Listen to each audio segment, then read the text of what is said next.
Before we begin, please remember that this video is for educational and entertainment purposes only. Poker involves risk and should be approached as a game of skill and strategy. The information provided here is not financial advice, and you should never play with more money than you are comfortable and willing to lose.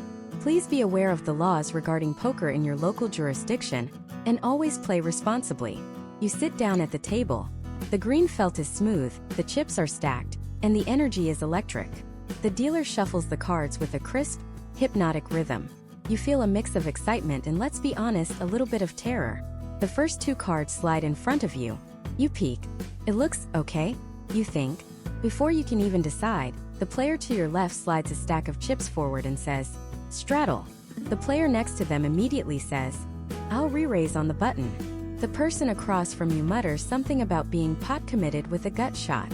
And you're just sitting there, smiling and nodding, trying to look like you belong, while a completely foreign language is being spoken all around you. Your brain is scrambling. Straddle? Button? Gut shot? It feels less like a card game, and more like you've stumbled into a secret society with its own coded language. If that feeling is familiar, if you've ever felt like an outsider at a poker table, confused by the whirlwind of slang and jargon, then you are in exactly the right place. This isn't just a video. This is your official translation guide, your Rosetta Stone for the world of poker. We are going to systematically dismantle the language of this game, piece by piece, so that you can move from being a confused spectator to a confident participant. This series will empower you to not just play the game, but to understand the conversation, to follow the action, and to start thinking on the same level as the players around you. We're going to turn that confusion into confidence. So where do we start?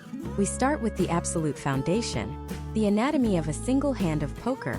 Before you can understand the strategy, you have to understand the vocabulary of how a hand even plays out. Let's begin with the most important object on the table that isn't a card or a chip. It's a simple plastic disc, and it's called the button. You'll see the dealer move it one spot to the left after every single hand. The button signifies who the dealer is for that hand, but its real power is what it represents: position. The player with the button in front of them is on the button, and they are the very last person to act in almost every round of betting. In poker, information is power, and acting last gives you the most information possible. You get to see what every single other player does before you have to make a decision. Think of the button as the steering wheel of the hand. The person who has it is in the driver's seat. So when you hear someone say, "I've got the button," they're not just stating their location. They're declaring a major strategic advantage. Now look at the two players directly to the left of the button. These are the most unfortunate seats at the table for this hand, and they have to pay for that misfortune. These are the blinds. They are called blinds because they are forced bets that must be made before anyone even sees their cards. They are betting blind. The player immediately to the left of the button is the small blind, and the player to their left is the big blind. Typically, the big blind is double the amount of the small blind. Why do these exist? To create action. Without the blinds, there would be no money in the pot to start, and players could just wait forever until they were dealt the absolute best cards without any penalty. The blinds ensure there's always something to fight for, right from the very beginning. They are the fuel that starts the engine of every single poker hand. So if you're playing in a 1-2 no-limit Holdem game, it means the small blind is $1, and the big blind is $2. That's the minimum cost to play. Sometimes you might also hear the term ante.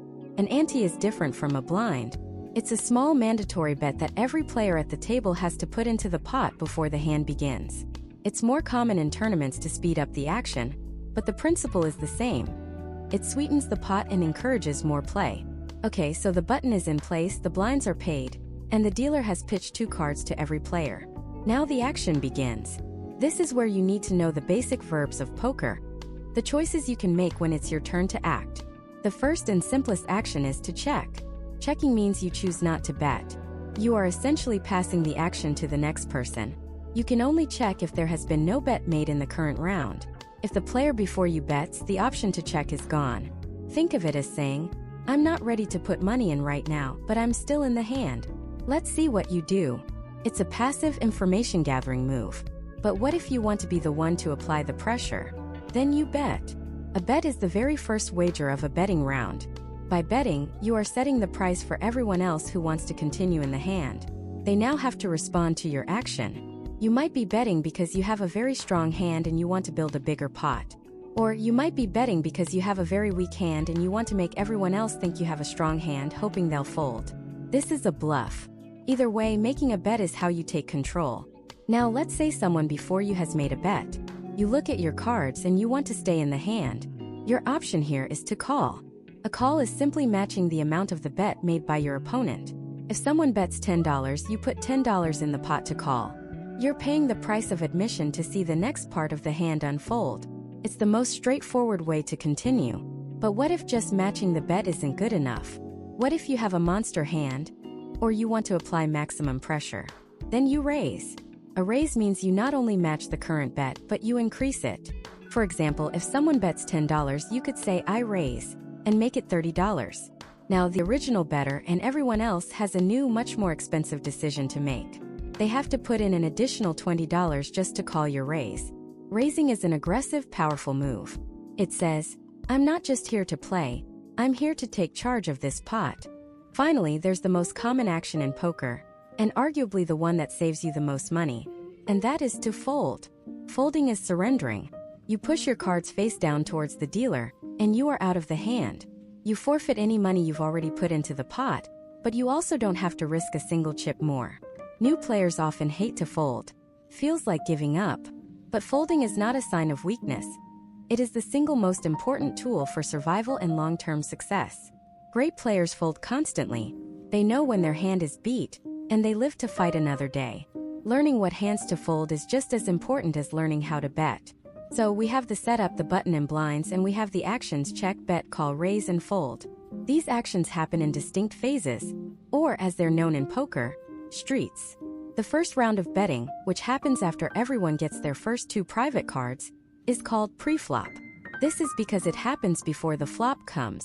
It's a crucial street where you decide if your starting hand is even worth playing in the first place. After the pre-flop betting round is complete, the dealer discards 1 card face down.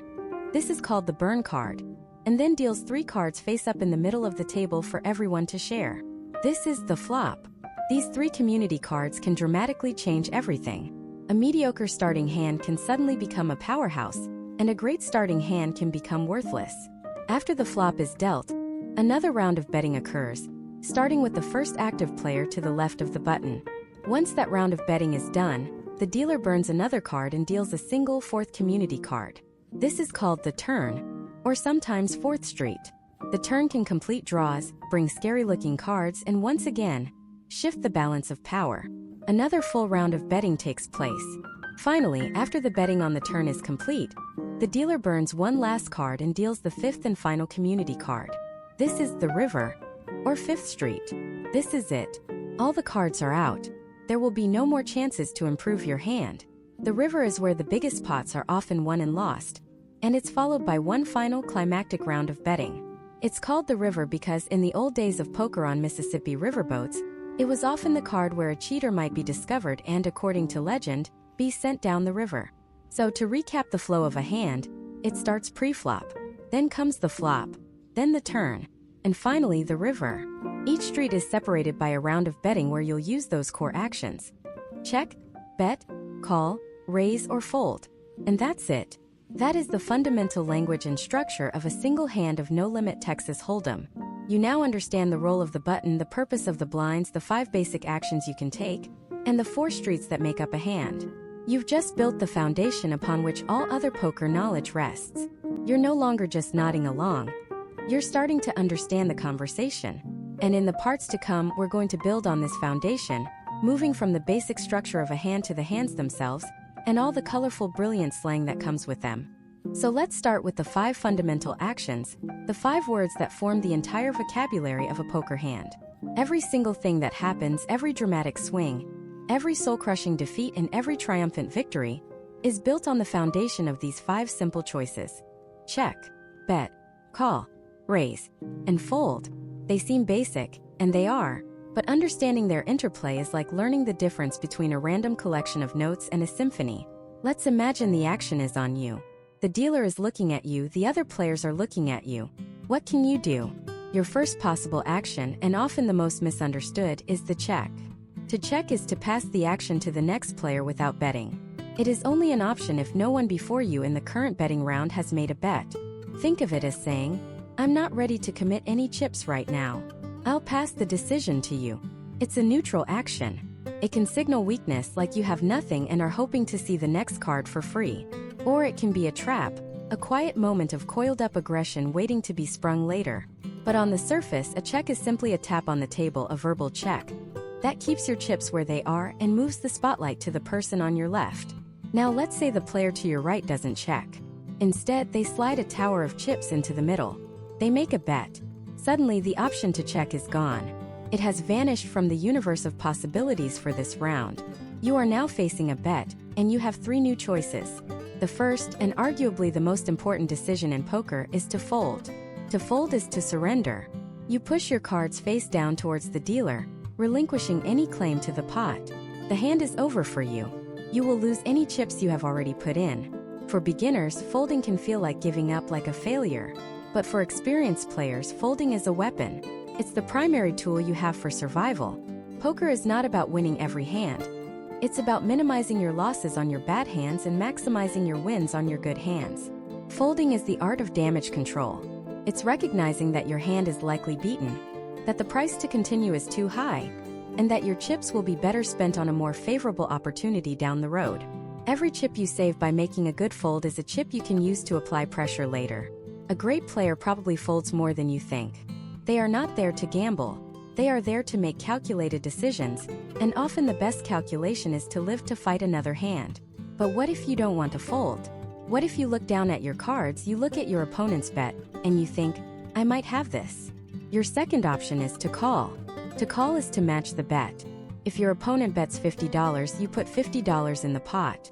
It's the price of admission to see what happens next. Calling is a passive action. You are not escalating the situation. You are simply agreeing to the price set by the bettor. It's saying, "Okay, I'm in. Let's see the next card." Or if you're on the final betting round, "I'm paying to see your hand. Show me what you've got." Calling is often the right play when you have a decent hand, but not a monster hand, or when you're drawing to a better hand and the price seems right. It keeps the pot smaller and keeps you in the action without committing your entire stack of chips unnecessarily. So you can fold or you can call. But there is a third, more powerful option. A choice that changes the entire dynamic of the hand. You can raise. To raise is to increase the size of the current bet. If your opponent bets $50, you don't just call their 50. You might say raise, and make it $150. Now, the original bettor is in a tough spot. The action is back on them. They cannot check. They cannot just call the original 50. They must now respond to your raise. They have to put in an additional $100 just to call, or they can fold, or they could even re-raise you. A raise is a statement of strength. It's the primary way to build a big pot when you have a very strong hand. You're saying, "I not only like my hand, I think it's better than yours, and I'm going to make you pay a premium to find out if you're right." But a raise can also be a bluff. It's a tool of aggression used to force players with weaker, but perhaps decent, hands to fold. Puts your opponents to the test. They have to ask themselves, "Is my hand really strong enough to continue against this level of aggression?" A well-timed raise can win you a pot right then and there, without ever having to show your cards. This is the power of aggression in poker. While checking and calling are about reacting, betting and raising are about dictating the action. You become the one asking the questions, forcing everyone else to find the answers. Let's put it all together. Imagine you are at a 9-handed table. The blinds have been posted. The player to the left of the big blind, will call them player A, just calls the big blind. The next player, player B, folds. The action gets to player C, who looks at their cards and decides to raise, making it 3 times the original big blind. The next few players all fold. The action is now on you. You're facing a call and a raise. You look at your hand. It's not great. You fold. The action continues around to the original caller, player A. They are now in a predicament. They initially just wanted to see the next set of cards cheaply, but player C has raised the price. Player A now has only 3 options. Fold, losing their initial call. Call the raise, matching the new, higher amount, or re-raise, fighting aggression with more aggression. This little dance, this sequence of call, raise, fold is the heartbeat of the game. It's a conversation happening with chips instead of words. A simple call is a quiet murmur. A raise is a bold declaration. A fold is an abrupt end to the discussion. And at the center of it all is the very first aggressive action in a round, the bet. A bet is what starts this whole process. If everyone just checks around, the pot stays small, and everyone gets to see the next card for free. But the moment one person makes a bet, the game changes. A line is drawn in the sand. Every player after them must now decide if they want to cross it by calling, raise the stakes by making the line even bigger, or retreat by folding. Now, within this framework, there are more nuanced, more advanced plays. For instance, the check raise. This is a beautifully deceptive maneuver. You have a very strong hand, but instead of betting out and showing strength, you check. You feign weakness. You hope an opponent behind you takes the bait and makes a bet. Once they do, the action comes back around to you and now you pounce. You raise. It's a trap, and when it works, it not only builds a bigger pot with your strong hand, but it also throws your opponent completely off balance. These 5 words, check, bet, call, raise, fold, are your tools. They are the simple alphabet that you will use to write complex, epic stories at the poker table. Mastering when and why to use each one is a journey that can take a lifetime. It's about more than just the cards you hold. It's about the story you are telling. And every story in poker starts with the first chapter. The first round of betting that happens before any community cards are even dealt. This crucial stage has a name of its own, and in the next part we'll dive headfirst into the world of pre-flop action. This is the crucible where fortunes can be won or lost before a single shared card hits the felt. Pre-flop action is the foundation of every hand of No Limit Holdem, the opening chapter where you declare your intentions and gather crucial intelligence on your opponents. It's a battle of wits, courage, and information that begins with 2 mandatory, non-negotiable bets known as the blinds. Think of the blinds as the engine of the game. Without them, there would be no reason for anyone to put money into the pot unless they had a monster hand. The game would grind to a halt. The blinds force the action. They create a small initial pot that everyone is instantly incentivized to fight for. There are 2 blinds, the small blind and the big blind. These are posted by the 2 players sitting directly to the left of the dealer button. The player immediately to the left of the button posts the small blind, and the player to their left posts the big blind. The big blind is typically double the amount of the small blind. So in a $1, $2 game, often written as $1/$2, the small blind is $1, and the big blind is $2. These aren't optional bets. They are forced payments made before the cards are even dealt. A cost of doing business for those 2 seats for that specific hand. On the next hand, the button moves 1 spot to the left, and the responsibility of posting the blinds moves with it, ensuring everyone pays their fair share over time. Once the blinds are in the pot and the dealer has dealt 2 private cards, face down to every player, the real action begins. And it starts with the player sitting immediately to the left of the big blind. This position has a legendary, and rather intimidating, name, under the gun. They are called this because they are the first person who has to act. They have the least amount of information possible. They have no idea what any of the other players at the table are going to do. Will someone raise? Will everyone fold? They are under the pressure of acting first, hence, they are under the gun. This player and every player after them has 3 primary options: fold, call, or raise. Let's start with the simplest, fold. Folding is the act of surrendering your hand. You push your cards face down towards the dealer, and you are out of the hand. You forfeit any money you may have already put in the pot, like a blind, but you also risk nothing further. It costs nothing to fold, and it's often the most sensible play. If your 2 starting cards are weak, folding is your escape hatch. Next, you can call. To call is to match the current bet. In the pre-flop round, the current bet is the amount of the big blind. So, in our $1/$2 game, the player under the gun could choose to call by putting $2 into the pot. This indicates they want to see the next round of cards without committing any more chips than absolutely necessary at this moment. When a player just calls the big blind pre-flop, instead of raising, it's often referred to by a specific slang term, limping or limping in. It's seen as a passive entry into the pot, like you're cautiously dipping your toes in the water rather than diving in headfirst. And that brings us to the third and most aggressive option, raise. To raise is to increase the size of the current bet. Instead of just matching the $2 big blind, a player can decide to make it, say, $6. This is a power move. It sends a message of strength. It says, I have a good hand, and if you want to play with me, you're going to have to pay a higher price.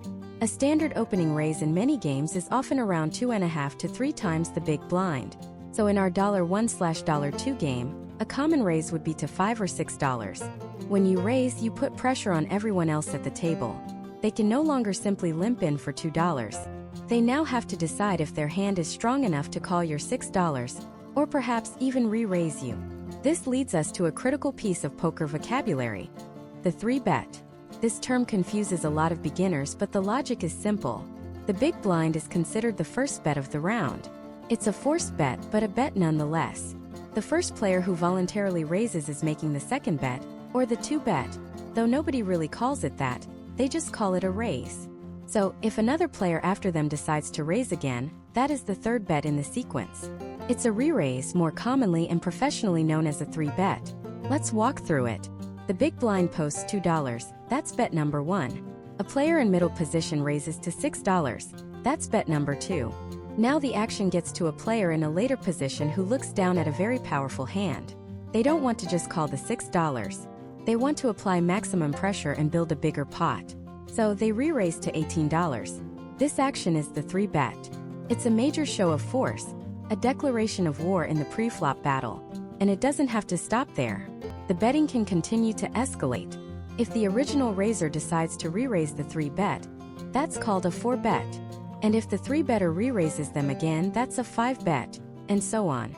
This rapid-fire escalation of bets is how pots can become enormous before anyone has even seen a community card. At any point in this betting war, a player can declare all in.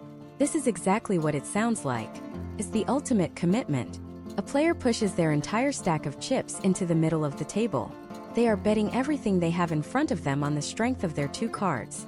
It is the most dramatic move in poker, one that can define a player's entire tournament or cash game session in a single moment. There's one more pre-flop term you might encounter, especially in cash games: the straddle. A straddle is a special, optional blind bet made by the player who is under the gun before they look at their cards. A standard straddle is double the big blind. So in our $1/$2 game, the under-the-gun player could choose to put $4 in the pot, in the dark. By doing this, they essentially buy the right to be the last person to act before the flop. The action would then start on the player to their left, and the amount to call is now $4, not 2. A straddle effectively juices the game, making the stakes bigger, and often encouraging more action and larger pots. It's like pouring gasoline on the pre-flop fire. So this pre-flop round is a complex dance. It's an auction where you're not just bidding on the potential of your own 2 cards, but you're also buying information. When someone limps, what does that say about their hand? When a tight player 3-bets from late position, what kind of strength are they representing? Every fold, call, and raise is a piece of the puzzle. Mastering this initial phase is about more than just memorizing your starting hand charts. It's about understanding the narrative that's being built. It's about setting yourself up for success in the later stages of the hand. Once this initial storm of betting subsides, and all the players who wish to continue have put in an equal amount of money, the pre-flop action is complete. The pot is set. The battle lines are drawn. Now and only now does the dealer proceed to the next street. The first 3 community cards are revealed, and the entire landscape of the hand can change in a single, electrifying instant. This pivotal moment is called the flop, and it's where the true artistry of poker begins. The flop is where your 2 secret cards, your whole cards, finally get to meet the rest of the world. It's the first real look at the potential of your hand, and it introduces a whole new layer of terminology centered around one critical idea: the board texture. Think of the board texture like the weather on a battlefield. Is it a clear, sunny day where you can see your enemy coming from a mile away? Or is it a foggy, treacherous swamp, filled with hidden dangers and unexpected ambushes? This is what we mean by a dry board versus a wet board. A dry board is that clear, sunny day. An example might be a king, a 7, and a 2, all of different suits. This is called a rainbow flop because of the different colors. There are no obvious flush draws, no obvious straight draws. The cards are disconnected and uncoordinated. On a board like this, a hand like top pair, meaning you have a king in your hand to match the king on the board, is extremely strong. The landscape is simple. It's relatively easy to know where you stand. But a wet board is chaos. Imagine a flop of the 10 of hearts, the 9 of hearts, and the jack of spades. This board is soaking wet. It's a minefield of possibilities.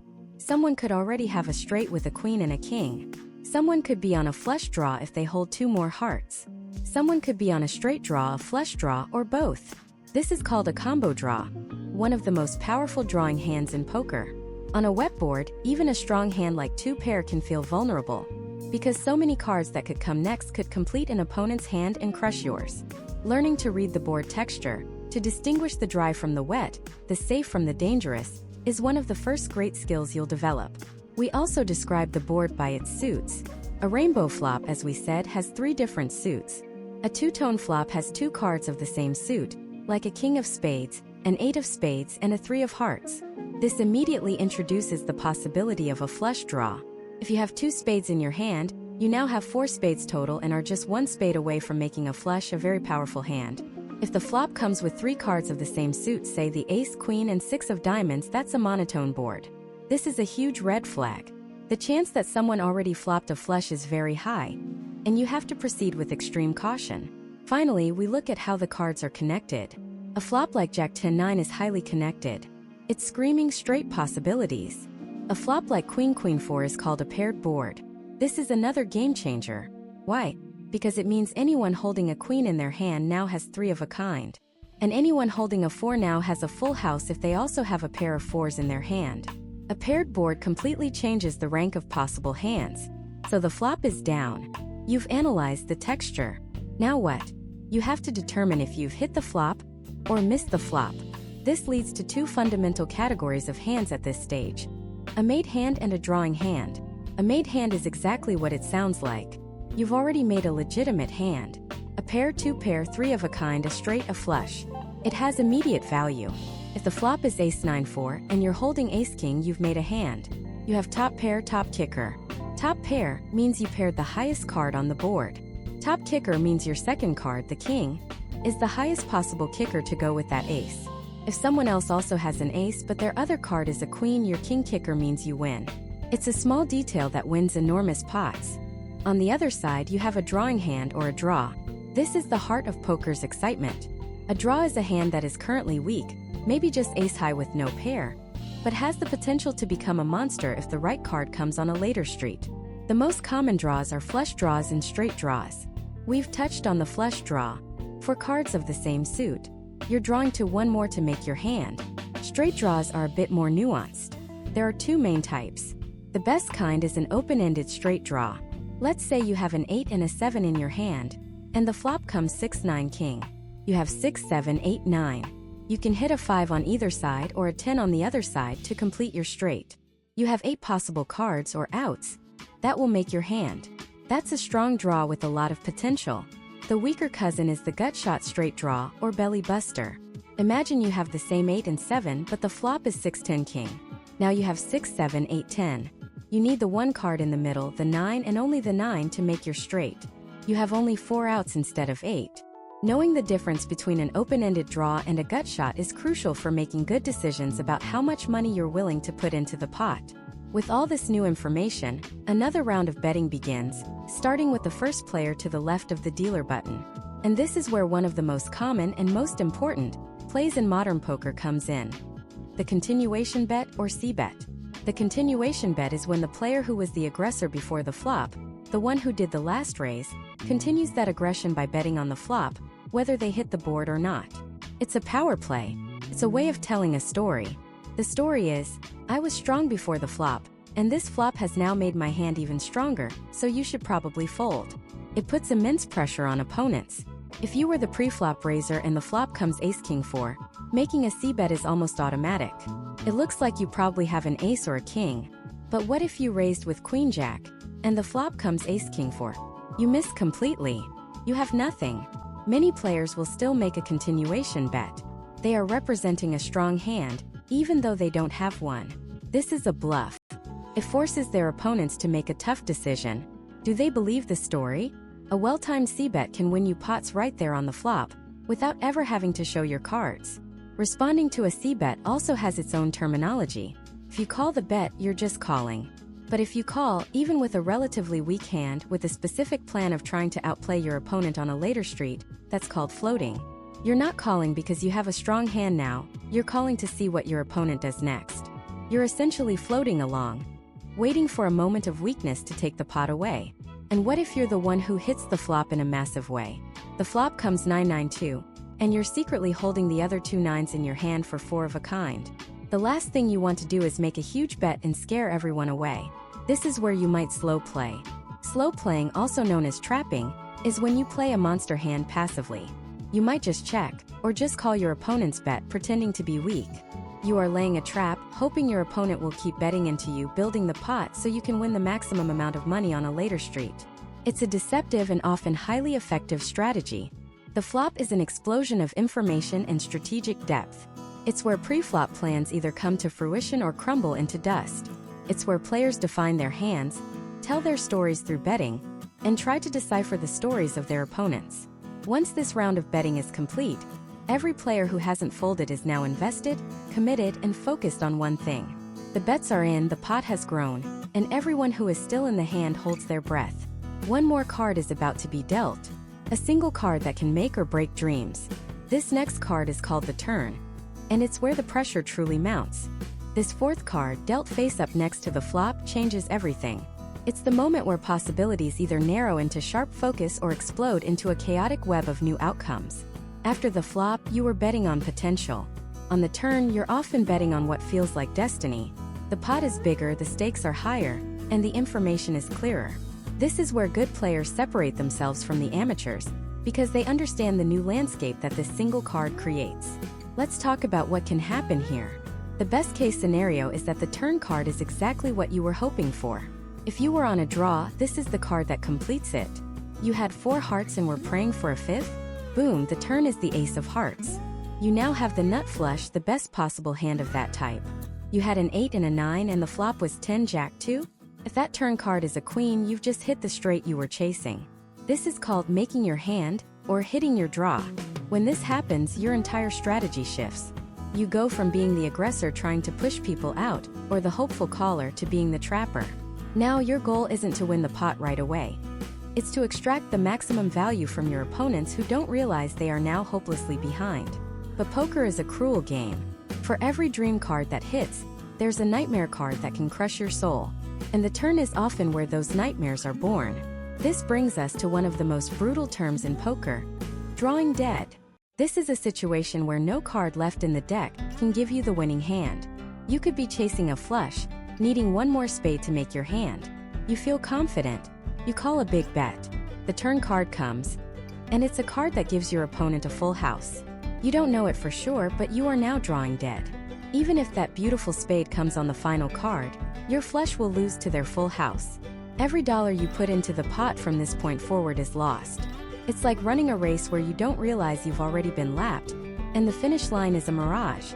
Recognizing the potential that you might be drawing dead, based on the board, and your opponent's betting patterns is a critical money-saving skill. To avoid this fate, good players think in terms of outs. An out is any card that can come on the turn or the final card, the river, that will improve your hand to likely be the winning hand. Let's go back to our straight draw. You have an 8 and 9 and the flop is 10 jack 2. You need a 7 or a queen to complete your straight. There are 4 sevens and 4 queens in the deck, so you have 8 outs. Counting your outs is the first step toward understanding your real chances of winning the hand. It transforms poker from a pure guessing game into a game of calculated risk. You start asking yourself, I have 8 outs. The pot is offering me a certain price to call this bet. Is it worth it? This line of thinking is the foundation of what's known as pot odds, a more mathematical concept we can explore later, but it all starts with identifying and counting your outs on the turn. The turn is also the prime territory for a sophisticated play called the semi-bluff. A pure bluff, as we know, is betting with a weak hand hoping everyone folds. A semi-bluff is different. It's when you bet with a hand that isn't strong yet, but has a lot of outs to become a monster. That straight draw with 8 outs? That's a perfect candidate for a semi-bluff. By betting, you give yourself 2 ways to win the pot. First, your opponent might just fold right there, and you win without having to show your cards. Second, if they do call, you still have a very real chance of hitting one of your outs on the final card and winning a much bigger pot. It's an aggressive move that combines the power of a bluff with the safety net of a legitimate draw. It puts immense pressure on your opponents, forcing them to guess if you've already made your hand, or if you're just drawing. The betting action on the turn also introduces its own set of terminology. Let's say you were the aggressor before the flop and you made a continuation bet on the flop, which your opponent called. Now the turn card is dealt. If you bet again, this is called firing a second barrel or a double barrel. This is a powerful show of strength. You're essentially telling a story that says, my hand was strong on the flop, and this new card either didn't change that, or it made my hand even better. Are you sure you want to continue? A well-timed double barrel can make opponents fold better hands because they simply can't withstand the sustained pressure. On the flip side of that, let's say you're the one facing the continuation bet on the flop. You have a mediocre hand, but you suspect your opponent might be bluffing. You could make a play called a float. Floating is when you call a bet on one street like the flop, with the intention of trying to bluff and take the pot away on a later street like the turn. So, your opponent bets the flop you call. The turn card comes. Your opponent, who was just bluffing, might now be scared.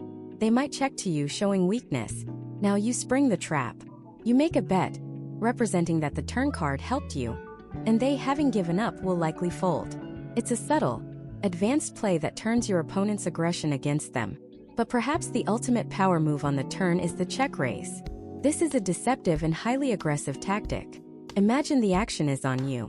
The pot is already large. You have a very strong hand, maybe you hit your straight on the turn.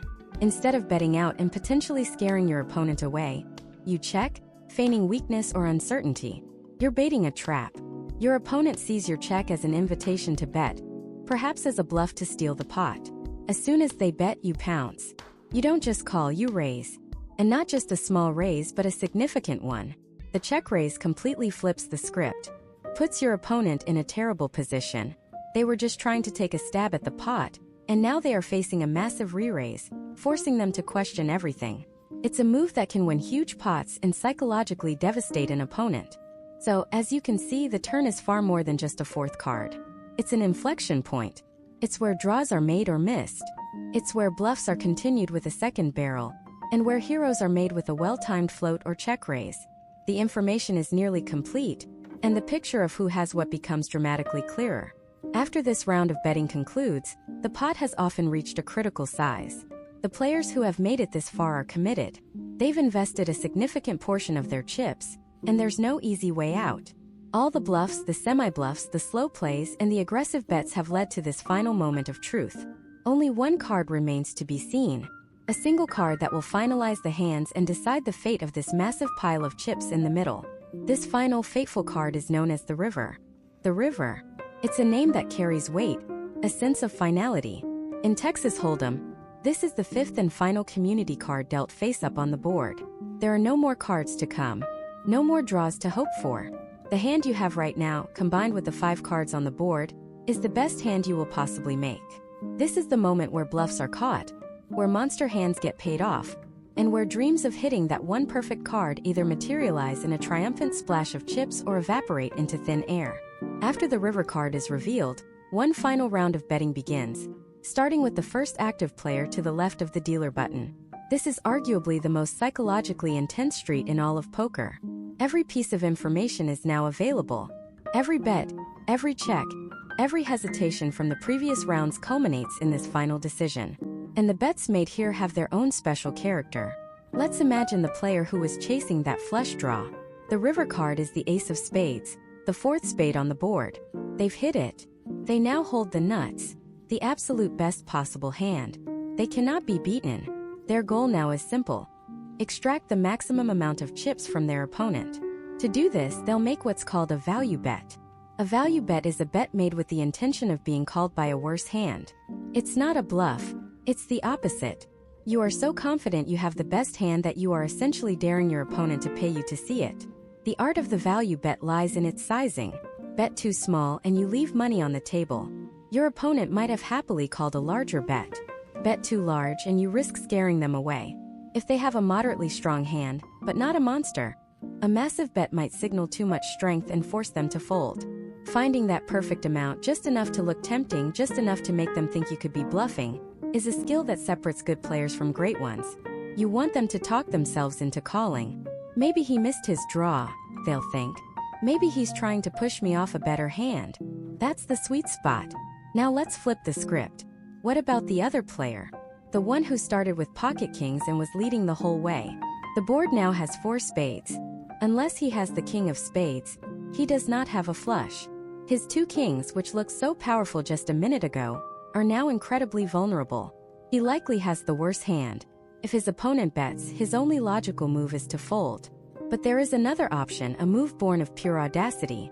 He could represent the flush himself.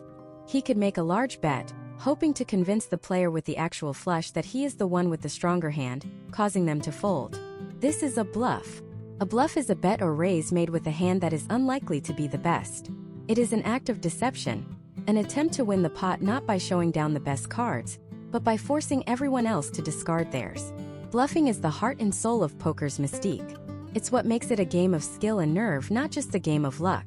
A well-timed bluff can win you a pot you had no business winning. But a poorly timed one that gets called, can be catastrophic for your chip stack. It's the ultimate risk-reward play. So, we have a player making a value bet with the nuts, and an opponent considering a massive bluff. What if the bluffer pulls the trigger and bets big? The player with the flush is now in a strange spot. They have the best hand, but they're facing a bet that screams even more strength. This is where the highest level thinking in poker comes into play. If they were to call this massive bet with a hand that wasn't the nuts, but was still pretty good, say 3 of a kind, that would be known as a hero call. A hero call is when a player calls a large bet on the river with a relatively marginal hand, based on the suspicion that their opponent is bluffing. It's called a hero call because if you're right, you look like a genius, a hero who saw through the deception. If you're wrong, well, you lose a ton of chips and look like a fool. It takes immense courage and a deep read of your opponent. But let's say our player with the flush simply calls the bluff. The betting is now complete. Because a bet was called on the final street, we arrive at the showdown. This is the formal conclusion of the hand where the remaining players reveal their cards to determine the winner. The player who made the last aggressive action, the last bet or raise, is typically required to show their hand first. If our bluffer with the pocket kings bet and got called, he must turn his cards over first. He reveals his 2 kings, a hand that does not include a spade. The other player then shows his flush. The dealer announces the winning hand, and the pot is pushed to the rightful winner. What if the bluffer knew he was beaten? What if he bet, got called, and didn't want to reveal his failed bluff to the table? He has the option of mucking his hand. To muck your cards is to discard them face down into the pile of used cards without showing them to anyone. You are conceding the pot. It's a way to avoid giving your opponents information about what kind of hands you play, or how you choose to bluff. If you muck, you cannot win the pot, but you can save a little bit of face and keep your strategy a secret. Now, this entire scenario brings up a fundamental rule of poker: table stakes. This rule is critical and is often misunderstood by newcomers who have only seen poker in movies.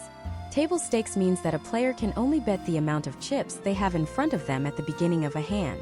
You can't be forced to bet your watch, your car keys, or run to an ATM mid-hand. If a bet is made that is larger than your remaining stack, you can call by putting all of your remaining chips in the middle. This is called going all in. But what happens when one player goes all in, but 2 other players with more chips want to keep betting? This creates a side pot. Let's break it down with an example. Imagine player A has $100, player B has $500, and player C has $500. Everyone decides to go all in. Player A can only put in $100. So a main pot is created with $100 from each of the 3 players, for a total of $300. Player A, because he only had $100, is eligible to win only this main pot. He is all in, and his action is complete. However, player B and player C still have $400 each. They can continue to bet against each other. The additional $400 from player B and $400 from player C goes into a separate pot, the side pot, totaling $800. Only player B and player C are eligible to win this side pot. At the showdown, the side pot is awarded first. The best hand between player B and player C wins that $800. Then the main pot is awarded. The best hand among all 3 players, A, B, and C, wins the $300 main pot.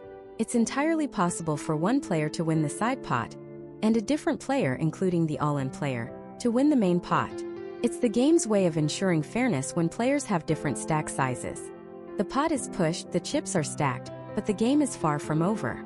Because in poker, the most important decision you make isn't always during the hand. It's about the hands you choose to play in the first place. And that all comes down to one critical factor: position. Position. If poker were real estate, this would be location, location, location. It's the single most overlooked concept by new players, and the single most exploited concept by professionals. So what is it? Simply put, your position is your seat at the table relative to the dealer button. The button moves one spot to the left after every hand, and your position moves right along with it. This means that over the course of a session, you'll play from every single spot. The key is to understand that not all seats are created equal. Some are beachfront property with a stunning view. Others are a tiny studio apartment next to a noisy highway. The power of position comes down to one thing: information. The later you have to act in a betting round, the more information you have. You get to see what every player before you has decided to do. Did they fold? Did they call? Did they raise? Every action is a piece of the puzzle, and the player who gets to see the most pieces before they have to act holds a massive advantage. Let's break down the table into 4 main zones. First, you have early position. These are the first few seats to the left of the blinds, most notably the player who is under the gun, or UTG. This is the player who must act first before the flop. Being under the gun is like walking into a dark room. You have no idea what's in there. You have to make a decision with zero information about what the 7 or 8 players behind you are going to do. Are they all holding pocket aces? Are they all going to fold? You have no clue. Because of this massive informational disadvantage, you should only be playing your absolute strongest, premium hands from early position. Think big pocket pairs like aces, kings, and queens, or big suited connectors like ace-king. Playing weak or speculative hands here is a common way new players lose a lot of money. You are playing out of position, which means for the rest of the hand on the flop, turn, and river, you will almost always have to act before your opponents. You're constantly giving them free information. Next, we have middle position. This is the buffer zone. You're not in the dark anymore, but the lights aren't fully on yet. A few players have acted before you, so you have some clues. Maybe the under the gun player raised, signaling a strong hand. Maybe a couple of players just limped in, signaling weakness. You have more information than the players in early position, so you can start to widen the range of hands you're willing to play. Hands like middle pocket pairs or strong aces with a good kicker become more playable. But you still have to be cautious because there are several players yet to act behind you. And that brings us to the prime real estate, late position. These are typically the last 2 seats to act before the blinds. The cutoff and the button. The player on the button is in the single most powerful seat at the table. Why? Because after the flop, the button is guaranteed to be the last person to act on every single street. This is an incredible advantage. You get to see everyone else check, bet, or raise before the action ever gets to you. This information allows you to play a much wider range of hands profitably. Speculative hands like small pocket pairs or suited connectors that you'd instantly fold under the gun can now become powerful tools. Imagine everyone checks to you on the flop. You have a mediocre hand, but their checks signal weakness. You can put in a bet, a bluff, and there's a good chance you can take down the pot right there. This is a play you simply couldn't make from early position. Or imagine you have a drawing hand like 4 cards to a flush. If an opponent bets, you can just call, knowing no one behind you can re-raise. If they check, you can check behind and get a free card to try and complete your draw on the next street. This ability to control the size of the pot and apply pressure at the right moments is why most of a professional player's profits come from playing in late position. Finally, we have the blinds, the small blind and the big blind. These are tricky.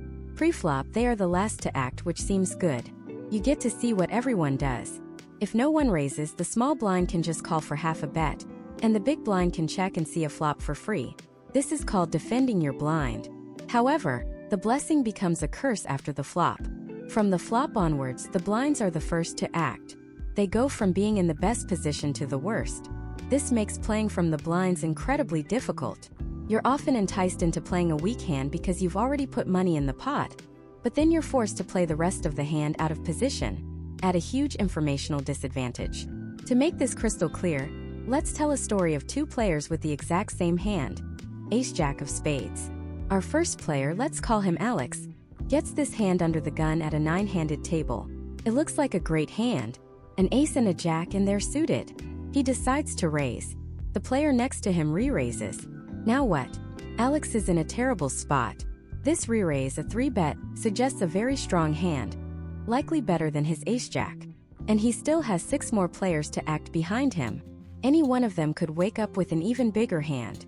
He's facing a big bet, he's out of position, and he has no idea where he stands. The correct disciplined play is often to fold, surrendering his initial raise.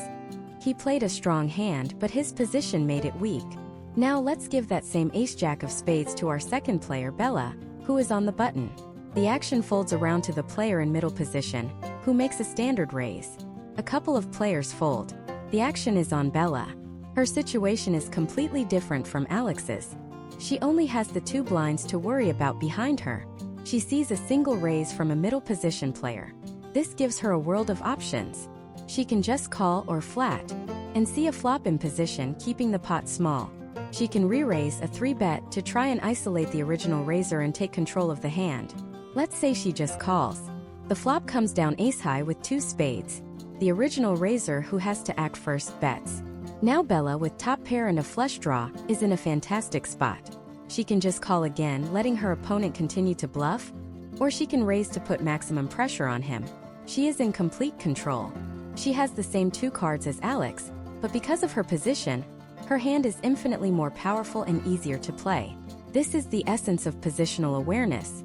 It's not just about what cards you have. It's about where you are when you have them. Acting after your opponents is being in position. Acting before them is being out of position. Your goal in poker should be to play as many hands as possible in position, and as few as possible out of position.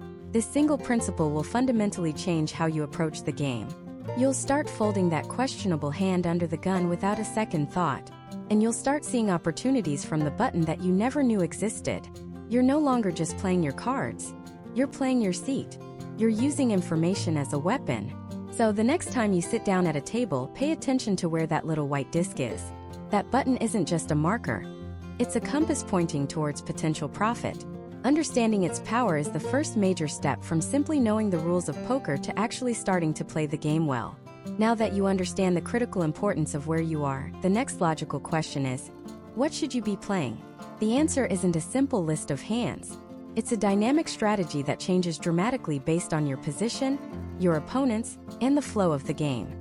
It's about building your arsenal of opening ranges. So let's start building. An opening range is simply the collection of hands you're willing to play before the flop, based on your position at the table. It's your pre-approved playbook. Instead of looking down at your cards and thinking, is Queen 9 suited good enough? You'll already know the answer. Yes, from the button. Probably not from first position. This isn't about memorizing charts, not at first. It's about understanding the why behind them. And the single most important factor, the one that dictates everything else, is your position. In poker, position is power. It's not just where you're sitting in relation to the dealer. It's your place in the order of action.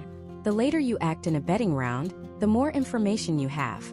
The player who acts last has seen everyone else check, bet, or raise. They have the final say. This informational advantage is so massive. It's like playing with a few of your opponent's cards face up. That's why your opening ranges must change dramatically depending on where you are. Let's break the table down into 4 key zones. First, you have early position. This is the hot seat. It includes the first couple of players to act after the big blind, most notably the player under the gun, or UT. When you're under the gun, you're acting first. You have 0 information. The entire table is waiting to react to you. If you raise, you could be re-raised by any one of the 8 players behind you. It's a minefield. Therefore, your strategy in early position must be one of extreme caution and strength. You play tight. This means your opening range is very narrow, consisting only of premium top-tier hands. We're talking big pocket pairs, aces, kings, queens, jacks. We're talking the strongest high card combinations. Ace-king, maybe ace-queen suited. You're entering the pot with a hand that can withstand pressure, because you are almost guaranteed to face it. Think of yourself as a sniper. You're waiting for the perfect shot. You don't fire wildly. You wait for a high probability target, and when you see it, you commit. Playing speculative hands like a 7-8 suited from under the gun is like that sniper trying to hit a target a mile away with a pistol. It's a low percentage play that will bleed your chip stack dry over time. Next, we move to middle position. You're no longer the first to speak. A couple of players have acted before you. You've gathered a tiny bit of intel. Did they fold? Did they raise? Their actions give you clues. Because you have a little more information and fewer players left to act behind you, you can start to loosen up. You can widen your range. Your middle position playbook still includes all those premium hands from early position, but now you can start adding more to your arsenal. Medium pocket pairs like 9s, 8s, and 7s become more playable. Stronger suited connectors, Hands like 10-9 suited or Jack-10 suited start to look appealing. These are hands that have the potential to make very strong, disguised hands like straights and flushes. You're not just a sniper anymore. You're more like a scout. You're still selective, but you're willing to venture into slightly more speculative territory because the landscape is a little clearer. You have a better chance of seeing a flop in a manageable pot, and your positional disadvantage isn't quite as severe. Now we arrive at the seat of power, late position. This primarily refers to the cutoff, which is the seat to the right of the dealer button, and the button itself. When you are on the button, you are guaranteed to act last on every single post-flop street, the flop, the turn, and the river.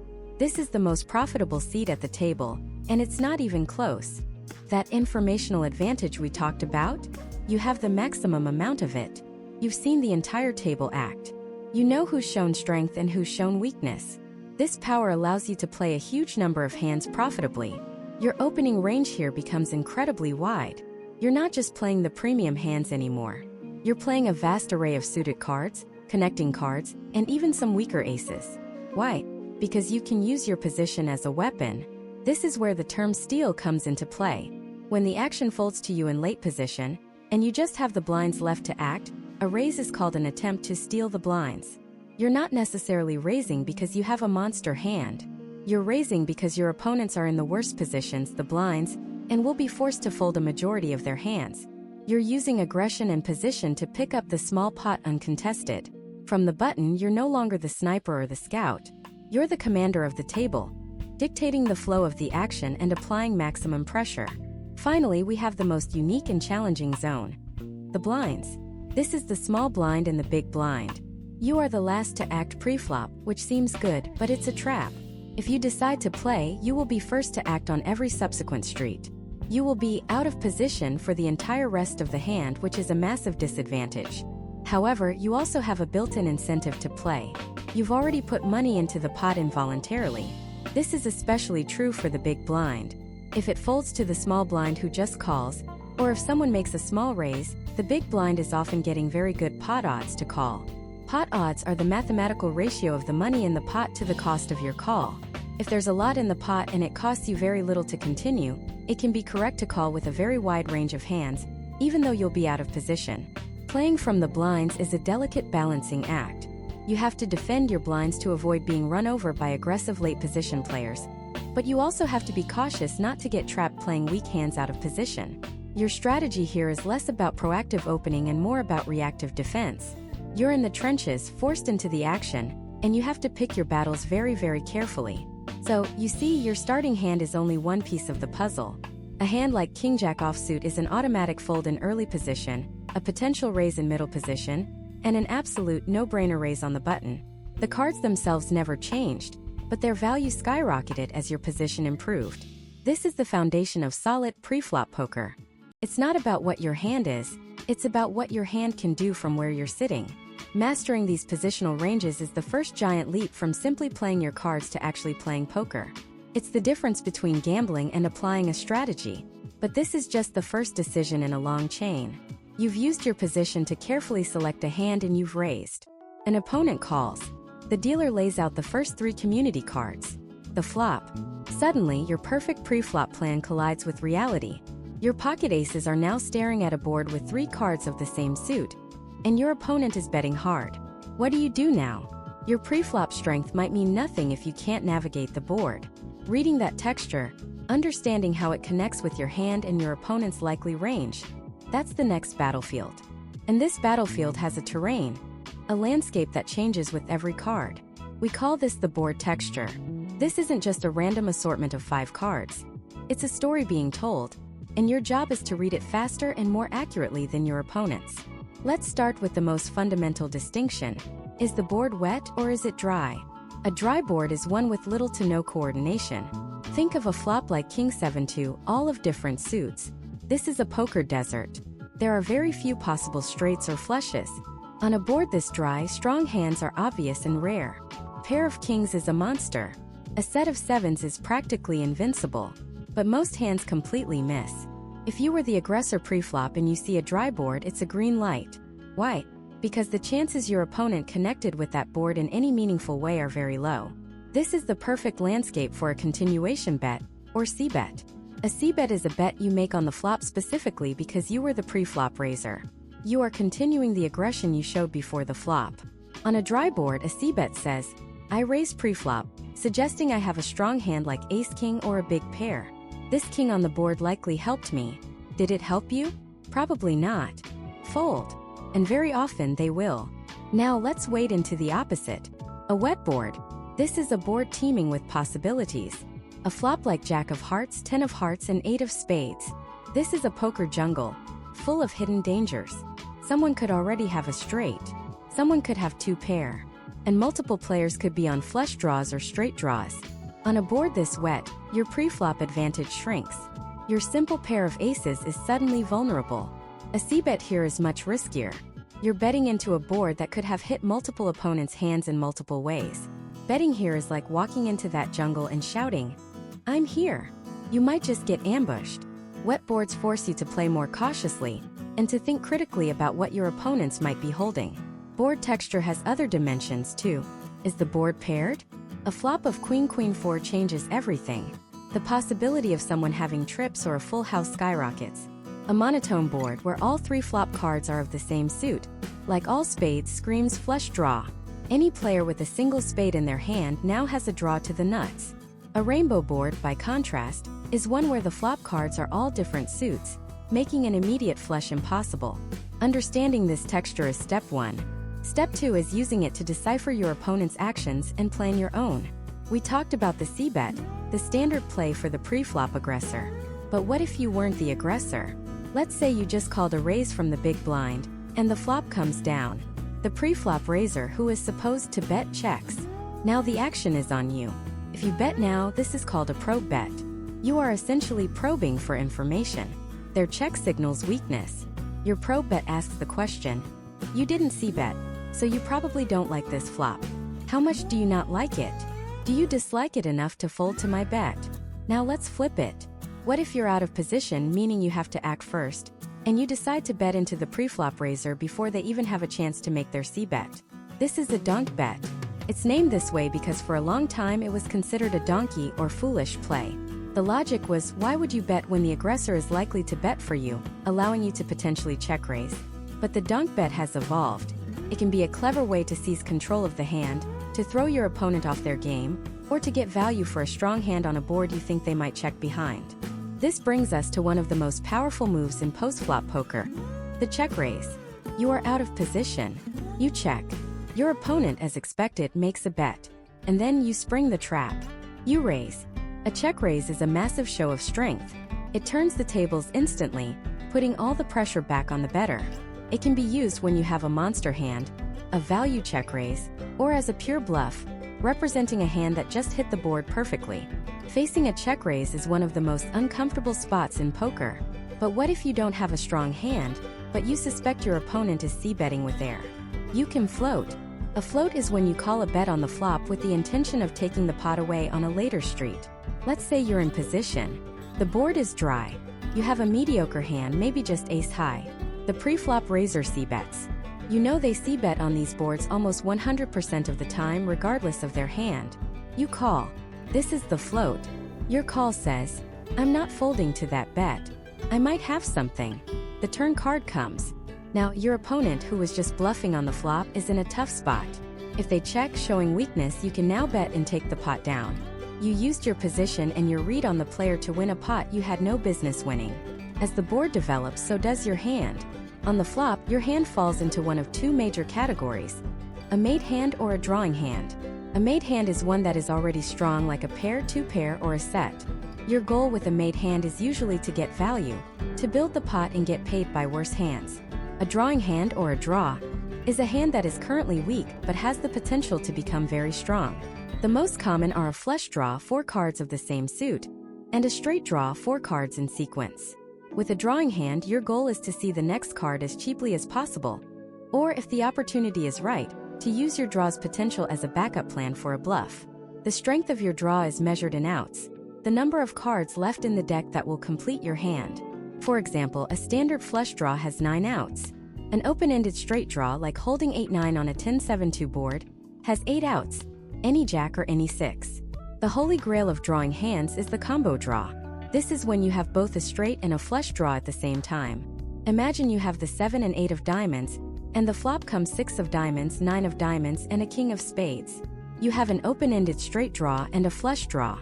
You have a massive number of outs to make a monster hand. A combo draw is incredibly powerful because it gives you so much equity, your statistical share of the pot. With a hand this strong, you shouldn't be playing passively. You should be betting, raising, and putting immense pressure on your opponents, because even if they call, you have a fantastic chance of hitting your hand on the turn or river and winning a huge pot. So now let's put it all together. You look at the flop. First, read the texture. Is it wet or dry? Paired? Monotone? This tells you how likely it is that anyone hit it hard. Second, consider your position. Are you in position or out of position? This dictates who has informational advantage. Third, categorize your hand. Are you holding a strong made hand, a powerful combo draw, a marginal draw, or complete air? The intersection of these three factors, board texture, position, and your hand strength, is the heart of post-flop poker strategy. It dictates whether you should c-bet, check raise, float, or simply give up. Every flop presents a new puzzle. Your ace-king was the best hand pre-flop, but on a wet board of 9-8-7, it's suddenly a fragile underdog. Your humble 5-6 of clubs was a speculative call, but on that same board, it's now the strongest possible hand, the nuts. The story changes with every street, and the player who can adapt their strategy to the ever-changing narrative of the board is the one who will consistently come out ahead. This is where poker transforms from a simple card game into a deep strategic battle. And at the heart of that battle's conclusion is the showdown. The showdown is the final phase of a hand, occurring only after the last round of betting on the river is complete. If 2 or more players are still in the pot, they must reveal their whole cards to determine the winner.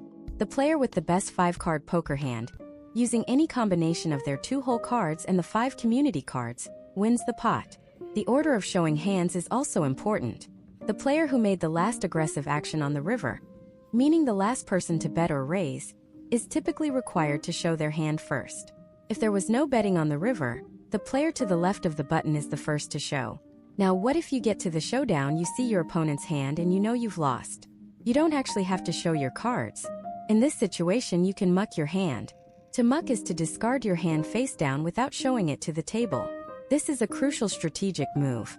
Why would you give your opponents free information about what kind of hands you play, or how you play them? If you were bluffing and got called, mucking your hand keeps your strategy a secret. If you had a decent hand but got beat, mucking prevents others from knowing what you considered a decent hand. The only time you must show your hand is if you are claiming the pot. If you want to win, you have to prove you have the winning hand. If you know you've lost, you have the right to simply push your cards into the discard pile, the muck, and concede the pot. Things can get more complicated when players have different stack sizes. Let's talk about a side pot. This concept can seem confusing at first, but it's quite logical. A side pot is created when one player is all in, but 2 or more other players, who have more chips, are still betting. The all-in player can only win the amount of chips from each opponent that equals their own stack size. For example, imagine player A has $100 and goes all in. Player B calls with $500, and player C also calls with $500. The main pot now contains $300, 100 from each of the 3 players. Player A can only win this main pot, but player B and player C still have $400 each and can continue betting on the turn and river. Any further bets they make go into a separate side pot. Let's say player B bets $200 on the turn and player C calls. That $400 goes into the side pot. At the showdown, player A can only win the $300 main pot. The $400 side pot can only be won by either player B or player C, whoever has the better hand between just the 2 of them. It's a way to keep the action going even when one player is all in for a smaller amount. Another resolution at the showdown is a split pot. This happens when 2 or more players have the exact same 5-card hand. For instance, if the board is ace, king, queen, jack, 10 of mixed suits and 2 players are left, they both have a straight to the ace. The pot is divided equally between them. This can also happen if 2 players have the same 2 pair, or the same full house using the community cards. Remember the kicker we talked about? The kicker is often the deciding factor that prevents a split pot. If you and your opponent both have a pair of aces but you have a king kicker and they have a queen kicker, you win the entire pot. There is no split. A split only occurs when the best 5-card hands are absolutely identical. Sometimes, a hand ends before the river, and a player's curiosity gets the best of them. They might ask the dealer to see what cards would have come on the turn or river. This is called a rabbit hunt. While it might seem harmless, rabbit hunting is generally considered poor etiquette. It slows down the game and provides information that wouldn't have otherwise been available, which can influence future decisions.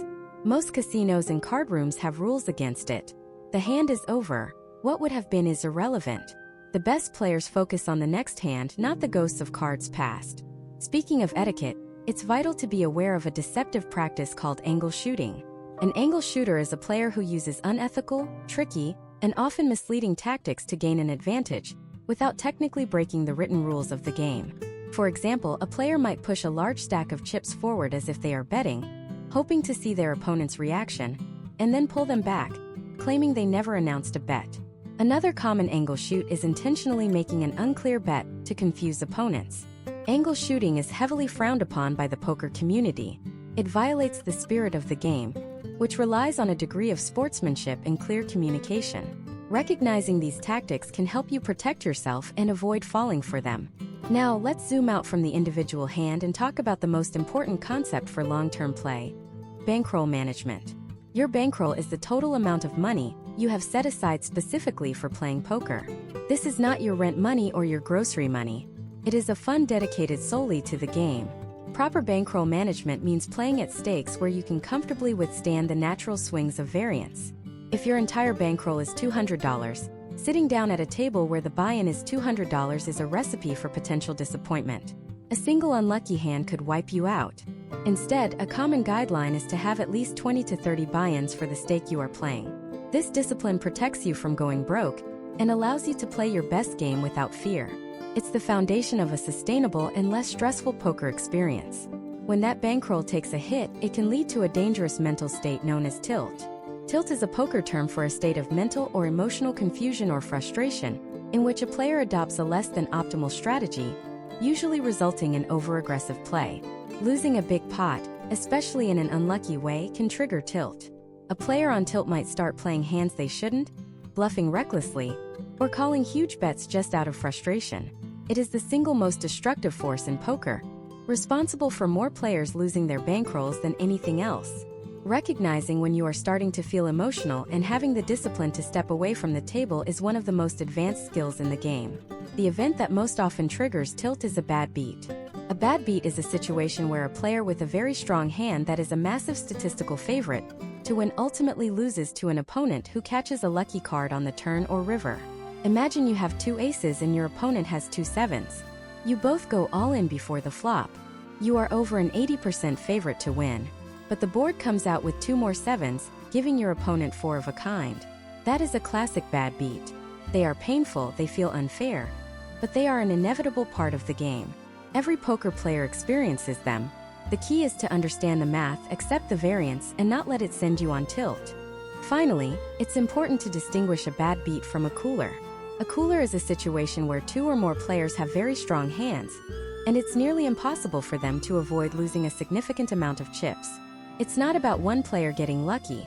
It's about both players being dealt powerhouse hands at the same time. The most famous example is one player having pocket kings and another having pocket aces. Both players are correctly going to be willing to put all their chips in the middle before the flop. The player with kings is simply in a cool spot. They ran into the only hand that beats them. Unlike a bad beat, a cooler isn't really anyone's fault. It's just a cruel setup dealt by the cards. And with that, we've reached the end of our journey through the language of poker. We started with the absolute basics: the blinds, the button, the flop, turn, and river.